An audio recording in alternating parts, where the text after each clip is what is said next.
Music Row in Nashville, Tennessee. Had the time of my life. And then when I got pregnant with my daughter, we decided that I'd be a stay-at-home mom. So when Juice Plus came along, I was a stay-at-home mom, but I had been a banker on Music Row. A lot of fun. Okay. See, I did not know that. There's going to be a lot of things that I'm going to learn tonight with all the rest of you, because I think it's really fun to see who our Juice Plus family is, what the lineage, where we all come from, and how we all be together as this amazing group that I think we are. So how was Juice Plus introduced to you? Who introduced it, and how did they introduce it to you? That's actually kind of a funny story. Lisa Johnson, my dearest friend from college, and I was actually we were trying to have children, and I had preeclampsia with my daughter. And Lisa, I had gone out to visit Lisa, and she just gave me these chewables. She's like, here, take these. And so I took them and loved them. And then I was going back, and my daughter was in vitro child. So we're getting ready to go back through it and planning everything out. And she called me and said, hey, have you heard about these preeclampsia studies? No. So I was doing is taking the free stuff that she'd give me. So we started looking at it a little bit to see if I could take it.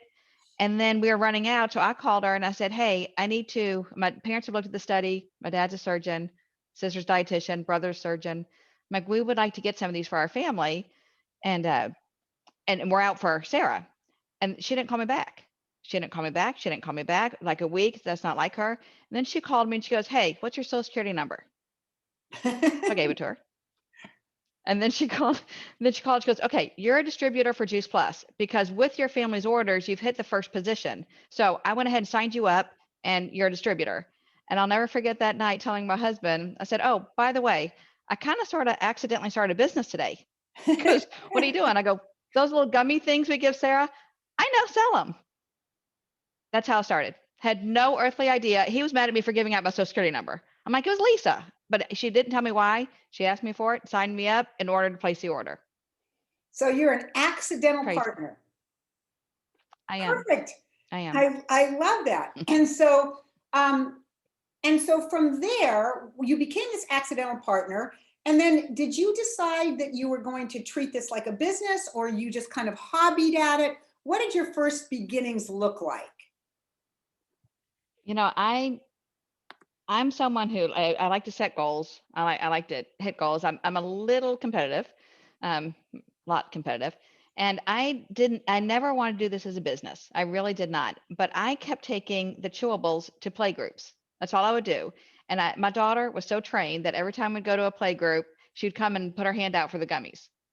And I would take them out of a baggie. My poor daughter overdosed on them because every play group she'd get them, and she was trained. And I would always say, give it to her because she'd come and say gummies, and I would say, oh, this is my secret weapon. This is her full day supply of fruit and veggies, and she thinks it's candy. And I made it to sales coordinator just by giving my daughter gummies at every place we went. As soon I as we'd get there, I'd put the diaper bag down, and she'd had it. And that's how I made it sales coordinator. Not really trying, just doing that and I getting people going. Jennifer, I really want you all to hear that so many of us labor over what exactly should I say and how should I say it and what questions should I ask. I love this story. All you said is, this is a way that I can get fruits and vegetables in my kid. That was it. Yep. Simple, And simple. she thinks it's candy. I And she call it thinks my it's secret candy. weapon. All right, there you go. Yep. That was her sales, what we might call a pitch, but it was really coming from the heart. She wasn't really Yep. thinking about selling. She was just coming from the heart. Her experience is, I do this, my kid thinks it's can't. I mean, I love that story. For those of you that are still laboring over the exact perfect verbiage, and think about how Jennifer got to sales coordinator. So from there, you got to sales coordinator, and then what happened from there? I sat there for 10 years. I just sat there. But Oh, we had quite a journey. I mean, I made it there quickly and I qualified my business quickly. And then I sat there, but we ended up I had quite a few miscarriages. mhm. We went over to Kazakhstan to adopt our son. I took a year off the business after we adopted our son because he was quite sick. And I was able to be home with him, bring in, I was part of the Comma Club and I was able to stay home and do all the doctor's appointments and the therapy appointments and do everything with him. So for quite a while, it was just hanging out with my family, being the mom I wanted to be, and just being passionate about Juice Plus, but not really having a strategy to move forward. And at that point in time, did you have what we call a why? Why were you doing this? Was it more like a hobby? You loved getting people healthy and you didn't have a strategy, so there was no really big push. Did you have a why ever at the beginning? I did. I did. And your And why my was? why has changed. Yeah, my why has changed, and my why is definitely why I was doing it, but it was also what was holding me back. And Ah, I can explain that later. But my why was my son was so sick, and he was a severe asthmatic, anemic, rickets, you name it, he had it. And when we first came home, ah, we were all taking it, but I was really scared to give it to him because of the dense nutrition in it. And Kazakhstan, they have completely different diets. And so I first started out, and he was. They told me how sick he was, and they put him on breathing treatments. He was on 5 breathing treatments a day, 2 steroids, and wow. that's all I was doing at first. And went back for our next 6-week appointment, and they told us that he was a severe asthmatic, that he would be on breathing treatments for the rest of his life. He'd never be able to play sports. Gave us this. Now, my daughter doesn't have a competitive bone in her body, so he was our only hope to actually have a really fun kid and be able to go to sporting games. So it was devastating for us. And that day, we started him on Juice Plus. We had tried the normal diet for 6 weeks. So we put him on Juice Plus, and within 4 weeks on Juice Plus, we started weaning him off all of his breathing treatments. We went back for the next 6-week appointment and took him off everything. He has not had a breathing treatment since. He's now club soccer, you name it, he does it. He's very active. And so my why at that point was giving it, supplying it for his orphanage back in Kazakhstan. So that Ah, was always my why, was to supply it there, which is what I've always wanted to do. But it was such a big why, and it was so indefinite, like whenever it would happen. And so that I just kept plodding along saying, someday I'll do this, someday I'll do this. But that's why I've always done the business. It just, I had to narrow down my why because there was no timeline. There's nothing on it. It was too big. right. This But is a that is really my good why. moment, by the way, in terms of a teaching, is that you can have a lovely why, but until you turn it into a goal with set dates and times and what you want it to look like, it's a beautiful why, but it may not happen because you don't have structure to it. So Right. that's really And interesting. I don't that know that I actually ever was, connected that. yeah, and that actually was one of my biggest turning points, because that's been my why. That's always been my drive, because seeing the opportunity, seeing my son's health and seeing him transform in front of our eyes into this healthy kid with able to fulfill his dreams. Um, that's what kept me going. And then when I was a senior sales coordinator, went out, I had to host everybody that came through because I was the head of the co-op here, which I was not a good position for a senior sales coordinator because I couldn't keep my stuff together. So I had to take Jan Roberto out to dinner because she was speaking, and she asked me what my why was. And when I told her, that's when she said to me, "You're never going to make it to the top." And I was so mad at her because I'm like, how dare she tell me this? How dare she tell me I was not going to make it when she knows nothing about me? And I went home and told my husband. I was already nervous to go out with her because I'm a blue jean sweatshirt person. I had to go out with corporate. So I was already nervous. Got home and my husband said, "How'd it go?" I'm like, "I'm never hosting that woman again. I'm so mad at her." And he's like, "Why?" And I said, "Because she doesn't know me and she told me I wasn't going to make it." And he said, "Why?" And so I told him. And her two statements were, "Your why is too big and you're not desperate enough." And so she told me, for my why, I have to narrow it down, and I have to set a smaller goal, and I have to have a timeline on my goal, because my goal was huge and for whenever. And she said, "I want you to set smaller goals that are attainable, that you can actually reach, and then reward yourself. Celebrate that goal, and then set a bigger goal, and then celebrate that goal, and then do a bigger one." And I came home and I literally set my goal of, I was senior sales coordinator at the time, said, "Okay, I'm going to set my goal for Q and MD." And I wanted to buy a king bed. Crazy. My husband and I were in a queen bed, and I wanted a king bed. And that was my goal. And I cannot tell you how it changed. Like my whole focus changed when I was able to meet that goal. It wasn't huge, and it wasn't someday. I put it down, and I was able to reach that goal, and I bought our king bed. And to this day, I thoroughly enjoy our new mattress, everything, because I bought the whole thing with that money. So that was the one thing. And then she told me I was not desperate enough. because I lived under my husband's income. And it was just a couple months after that that my husband had a pay cut, and I ended up cleaning my parents' bathroom, cleaning their house for them. They would pay me $100 a week, and I realized when I was cleaning their toilet, I literally sat down in their bathroom and started to cry because everything clicked, and I realized I'm desperate now. And that's what she was talking about. I was living under his income. My why was too big and I was too comfortable. And I became desperate. I came home, I told my husband, I'm going to quit this job. I'm sitting here on this beautiful opportunity that I haven't taken seriously enough. And so that's when I changed everything. I made a shorter goal. We put a strategy behind it in order to quit my parents' job. Of course, when I finally got to the point where I could quit, my mom's like, "Oh, you have to stay on board until I can find someone else to clean my house." So I So was a good first of employee. I all, stayed for a little bit, but that was the whole thing. there's some questions that I wrote, and I told Jennifer that she was going to have to answer, and I don't think she realized this. Oh, she did say there's going to be overlap, that a lot of my questions are part of exactly what your answer is. But anybody that's listening right now and on Zoom, if you want to just type a few words about what your takeaway is or what your goal is, type in your goal or your why so we can see some of what all of you are out there thinking about.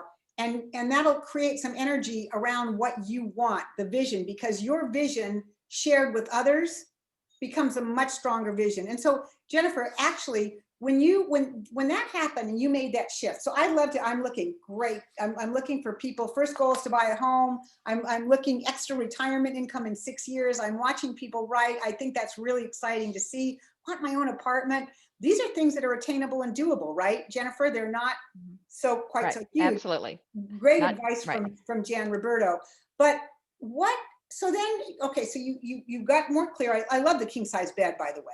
And even though it showed on your So do face, I. yeah, even though it showed on your face, the ability for you to buy with your money that king size bed for you and your husband, what did that do for you personally? What did that do, Well, for your um, self-esteem? How did that feel to you? it was huge. And there's backstory to that. My husband would refuse to do it, refuse to get a king size bed because his parents had given us our bedroom set as a wedding present. So he kept saying, we can't get rid of the queen thing. So, I mean, he wouldn't do it. And he finally said, you know what? You're going to have to do this. If you want it, you do it. And so we would have jokes about, well, as long as it's queen bed, I'm the queen of the bedroom. In order for you to be king of the bedroom, you got to have a king bed. We had these jokes. And Fun. he actually, that was the thing. I mean, I also told him we could have spouse abuse because I mean he rolls over and thwop and hits me. I'm like, I need space. So we still joke around about that. I still call it my bed. And because I did it, but it made me realize I can set the next goal. That I can set the next goal and I can reach it. My NMD goal, my son is now 16, and my NMD goal was to buy him a car. He's got a beautiful car. Wow. So, I mean, it's like everything, and that was my pride of I worked really hard for that. And so we were able to get him a car, and he hasn't driven it yet, but we're able to do that. So it's having that bed and having that car, those are my purchases, which I love. Right. That's great. So I've got a few more questions. I thought I wrote it in a notebook, but I think I only texted it to you. So I'm going to ask you just a couple questions. So we heard about your turning point. We heard what your next goal was to get to NMD. And a lot of times I know people that are very excited about this business and love what they do, and they're really go-getters, and they're, QSCs. And I ask them what their goal is, and they always answer to be NMD. And I always say, really, that's great down the road, but your next goal is sales coordinator. Keep what's in front of you Right. in front of you, right? And that's what I'm Right. hearing you say every inch of the way for your small goals and even for your positions moving forward. Keep what's in front of you in front of you. So if you could give a brand new person 3 pieces of advice, just starting out today, what would you tell them, or the 3 most important tools or the 3 most important things that they should be considering as brand new partners? So first, I would tell them to follow the system. Don't try to reinvent the wheel. Don't try to do anything. We have an incredible, incredible system. The Freedom Revolution. Go through the training there. I mean, absolutely follow that system that's already there. Set up your three-way calls, all part of that system. The three-way calls that we do, my team, we do a lot of launch calls. So follow the system that's already there, plug into it. It's proven it works. Number two, I would say find a mentor, and that's usually the upline. Hold their hand, let them take you every step of the way. Borrow their stories, let them help you as you go along. So follow the proven system, find a mentor, and find a buddy. As Jay Martin always says, find a buddy. This business is so much more fun when you have someone to work with, and then to kind of challenge each other and to set goals and help each other along. Great. That's probably the three things I would say. That's perfect. And Keep it simple. how about if you've been in the business for 2 years or 3 years? What's your 3 top pieces of advice? So at the beginning, you're setting these short-term goals for sure to get to the first ones. Um, so for someone who's been in for a little bit, is set that attainable goal. That was my biggest mistake the whole time. It was too big. So set that attainable goal with a reward. And everybody has their different goal. I mean, it whatever their goal is, it doesn't matter whether it's paying off a credit card, whether it's buying a car, whatever it is, educating the kids. Set your goal that is attainable for you to be able to reach in a decent amount of time, and set that time with it. Um, Definitely have a mentor again. That's going to be something that you're going to have throughout the whole entire business. Have that mentor, but that mentor can change as you go through. That you have to have different goals and a different mentor, and know your upline. We have the most incredible upline, and they will be your mentors. We have an incredible upline, and they all have different strengths. So I tell my team all the time, you don't have to go through me. There's not a chain of command here. Know the strengths of your upline, because everybody here is willing to help. And so one may be more on the nutrition side, and one may be more on the business side, and know the strengths of your upline team to be able to pull them in as your mentors, depending on who you're talking to. And then never give up. I mean, 18 years.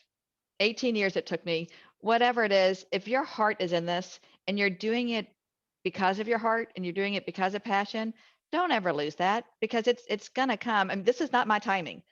Heavens, no, it was not my timing. But in the business 18 years, was trying to sell my house for 18 months, and it all happened at the same time. We moved and made NMD the same time. Never was that my timing, but I never gave up, and I kept moving along, and my upline was there no matter what. I mean, I would take a year off the business. They were always there when I would come back. So just have an open mind, never give up, set those goals, have your mentors there, and keep going. I'm seeing a couple comments, and people are seeing and expressing what I am. Lead with your heart. That was just so beautiful, Jennifer, is that you're coming from that place, not what you have to do, not what you have to say to be right, not have to be perfect. If you're leading with your heart, and you stay around and you have that community and that buddy and that mentor. And I want to add, I just know all of the Heat NMDs, and any one of us Heat NMDs will be willing to help anybody in our organization, whether they're on our pay line, whether it doesn't matter. I can tell you that about all of our Heat NMDs. They are incredible mentors. So, and one of the things that you said that I think is really true is it's not only that one of them may be more nutrition oriented or one more numbers oriented, but some people are more direct. Some people are a little bit more gentle. Some people have a softer, kinder voice, and some people are really like me and a little not. And so you find the people that you resonate with, and maybe you resonate with all of them a little bit, and it depends on the person that you're going to get a welcome call or an exploration call. And I know that any one of us would be happy to help any one of you on this call. So I just really want to reinforce that as well. And let your upline push people. Like what I do with my team all the time, and they're on this call, they can tell you, I love setting a strategy, and I love being that person to push. And I tell people this, my job is to set your goals. And then their sponsor, whoever they're pulling me into a call, their sponsor is there to hold their hand. So I tell them all the time, let me push, let me cast their vision a little further than what they're thinking now. And that's what I like to do, is push them and then have that sponsor hold their hand. And I tell them, if I push too hard, laugh and say, oh yeah, she's really aggressive. Make fun of me, But if they don't know how to dream, they don't know how to be pushed. And that's what your upline does. Your upline is it takes that person and lets them take a step forward, take them outside their comfort zone. And then the sponsor just walks right by them every step of the way in their comfort zone. And I'm so glad you brought that up, Jennifer, because don't you notice a lot of times that especially a newer person who's sponsoring another new person, if that newest person that's just coming into the business has any excuse whatsoever, their sponsor will say, oh, that's okay, you don't have to show up. And so what people that have not had the long-term experience will do, I think, is they buy their excuses instead of standing for the integrity of what that person actually wants. And that's where we come in. We can remind them of their why and what they said that they really wanted. Whereas somebody else will oftentimes, and I find that when I do come in and do that, yes, every once in a while, does somebody not like me? Yeah, absolutely, it's going to happen. But more often than not, I find that the excuse that they gave to their upline is disappeared by the end of our conversation, and they're willing to step out of their comfort zone. So, and we have to teach people to dream. I mean, they don't realize that they have a dream. If yeah. we don't push them to dream, that's our job as upline and the three-way calls. Right. Okay. So there are a lot of skills in our business, whether it's learning how to invite or learning how to build for an event or putting a member. What do you think the 3 top skills are that people should really master? First and foremost is be teachable. You got to be teachable. You got it, because this kind of business has a totally different skill set, and you've got to follow the people who have gone before and be open-minded and teachable in order to do the system the way we need to do it. Be a good listener. I'm a great talker. I really had to hone in on being a listener, because we're trying to fit somebody's their need, and then that being a good listener. And I guess the third is, as Lenore always says, be a master asker. Be the master of asking questions, and that goes hand in hand. We're trying to fit a need. We're not trying to sell a product. So we're trying to find out what they need. I love asking questions and then listening to their answer and a simple statement of, oh, I think I may have something that could help you. It's just a matter of you have to be able to ask the right questions and take more interest in that person than in yourself. They don't want to hear you talking. We want to hear them talk. We want to listen to them and fill that need, whatever that need is, whether it's more money, whether it's helping a picky eater, whether it's a health issue. We don't know. I tell my team all the time, you can't have a canned response to everything, because you don't know what that person's interested in. Until you ask those questions, you don't know how to fill their need. You don't know. I cannot follow the research if my life depended on it, but not everybody's interested in that. So are they interested in the quality of it? Are they interested in the research? Are they interested in the farm to table? Ask those questions, listen to what they need, and then connect them, either answer it yourself or connect them with someone who can help them. But you got to ask the questions and you got to listen. There's an expression that I've said for a long time, is that, we need to listen. And what I see is that we are solution ears. And I picture the ears being just huge, EARS. We are solution ears, listening to see what they need so that we can solve it for them. And I just think that the way that you've expressed that, your verbiage and your feelings and the sense of how that works is really beautiful, Jennifer. It's really interesting. You said, be careful of what you get when you get me. I might not answer exactly the way you want. We've gone back and forth in text, and I said, I totally trust you. You just 100%. I just adore the way in which you share, the way in which you teach. And I just need to say that out loud, because I know that other people are thinking the same thing on this call. So we've got a few minutes left. We can go one of 2 ways. We can see if anybody has a question, or if there's anything I didn't ask you that you want to be able to say tonight. It doesn't matter to me. I do have to say one thing about when you're setting goals. And Rick Weeby taught me this. This is when I was going Q, and it was the most. It changed everything for me. I use the same thing with my team. They can all tell you I do the exact same thing. And Rick Weeby taught me to focus my efforts on what needs to be done. So I'm there for everybody, but when you're trying to move forward and you're trying to meet a goal, throw your organizational chart up. I love, love, love that. He used to make it before it was on the virtual office, and he would make the whole thing and look at what you need to do to move yourself forward. Where do you need the structure? Where do you need this? look at that. And that's where you're going to focus your efforts. 90% of your effort is going towards that to move yourself forward. But of course, you're always there when someone needs you. So I'm always available if someone calls me. But I used to be reaching out to everybody to make sure I was keeping in contact with everybody so often. And I was stuck. I was stuck because there's so many people who weren't wanting to move forward, but I was still trying to keep in touch with because I was trying to communicate with everybody.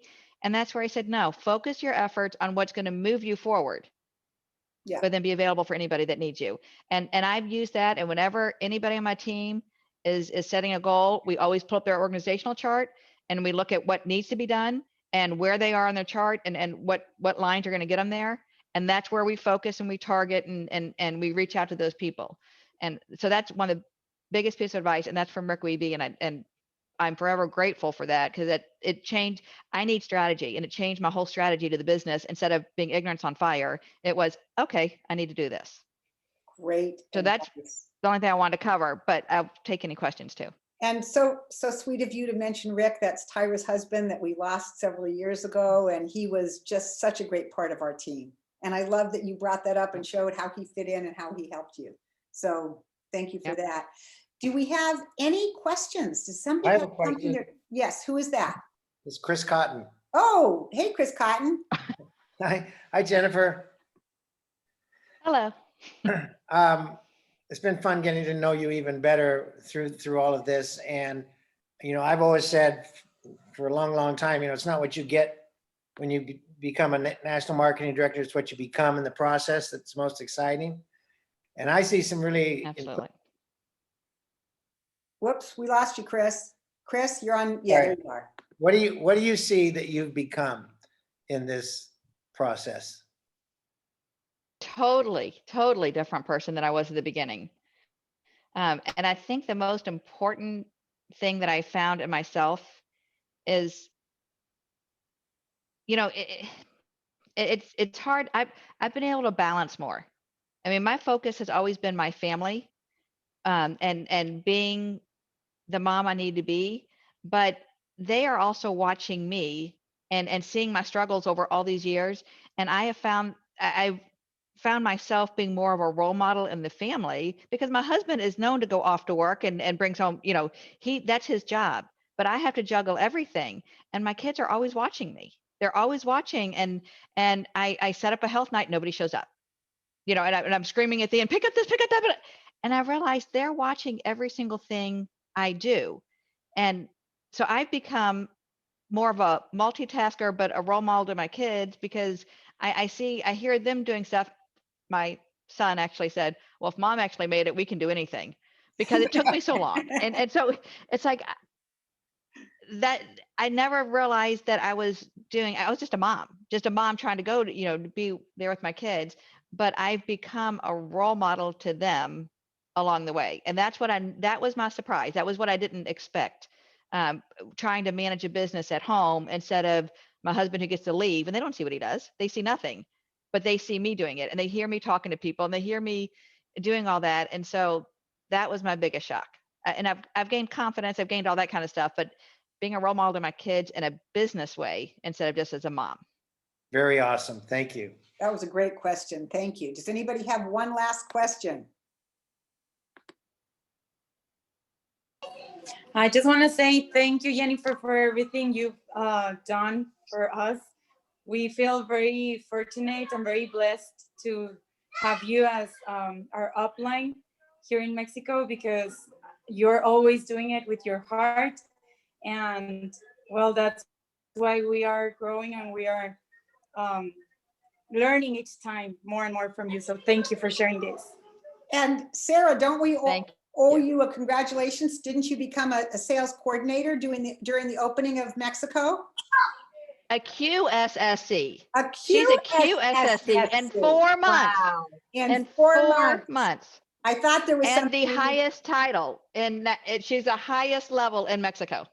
Wow. Congratulations. I just wanted to mention also, Jennifer, I know that you've been really transparent with me, and it's whether you want to share, but we always talk about the excuses we make. And I know, Sarah, in Mexico, you had to trench with those pioneers, and you guys had events every single, week for a year before you were even able to get the product. That's huge. That's huge. And so Jennifer, if you have, what are the excuses that you could have used?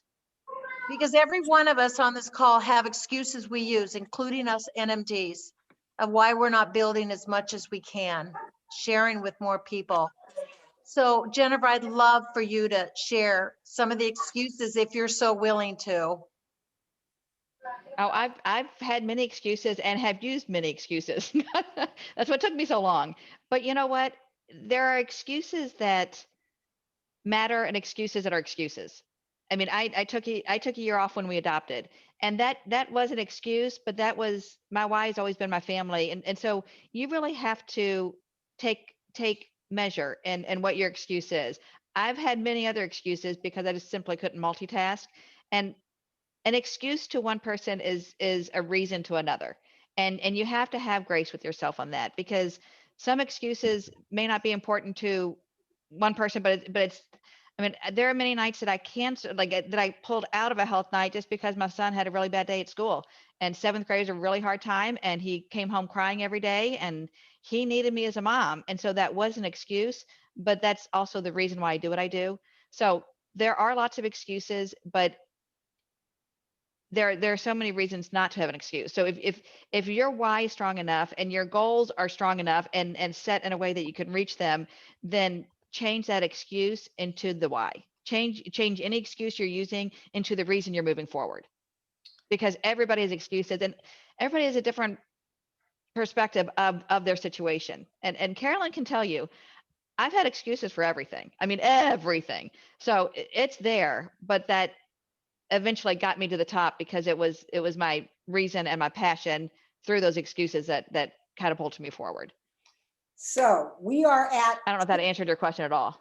I think it Great. totally answered the question. It was beautiful, Jennifer. We are at 6:36. We try to keep this to 30 minutes, but I knew that people are loving on you and they didn't want to stop yet. But we're going to pull this, we're going to just tie it with a little red ribbon around it tonight. Thank you so much, Jennifer. It was absolutely a fabulous call. I knew it would be from our little texts and our talks back and forth. Again, it will be posted on the HEAP Facebook group as well as the YouTube channel. And just a quickie tonight at 7 o'clock, there's a Take Healthy Back call, all men's call. For those of you that want to last minute get somebody, a man on a great call, there's one at 7 o'clock tonight, Pacific Standard Time. And of course, the third Tuesday of the month in February, we're going to have a great leadership training. So you're going to want to check in on that. And I send lots of love from all of the HEAT NMDs to every single person on this call. We love you. If all of you would mute yourself and give us just one word of thanks for Jennifer. It was a fabulous call, Jennifer. Love you, Jennifer. So grateful. Thank you. Jennifer. Permission. So much. Thank Thank you. Thank you. Appreciation. Nikki. Oh, So real. Inspired. Awesome. Thank you. Thank you.